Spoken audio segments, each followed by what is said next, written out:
રામ નારાયણ રામ. અમે એવા સ્થળ પર છીએ કે જે અમને નષ્ટ કરવા માંગે છે. હું આખા સંસારમાં એકતા લાવવા માંગુ છું. સ્ત્રીઓના મામલાઓ હોય કે બદનામી કે સુનામી, કશુંય મને અસર કરતું નથી. પણ બાળકો માટે દુઃખ થાય છે. જો કોઈ બીજાની વાત હોત તો હું ક્યારેય પરવા ન કરત, પણ એક માં પોતાનું સ્તન પોતે પાન નહીં કરી શકે. મારા 50-60 લાખમાંથી 500 બગડી ગયા છે.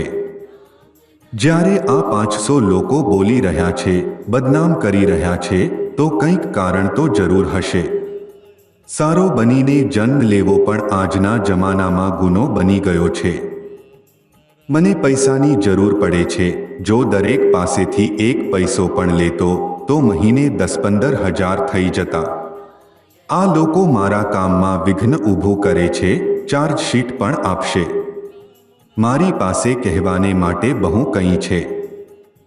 હું આખા દેશને એક કરી શકત. હું ઘાયલ થઈ રહ્યો છું. ખબર નહીં ક્યારે શું કરી નાખે. હું તો ના સાધુ સંન્યાસી જેવો જીવ નથી. મેં કોઈ આશ્રમ બનાવ્યો નથી. હું એક આદર્શના માર્ગે ચાલું છું. આજ માટે એટલું જ પૂરતું છે.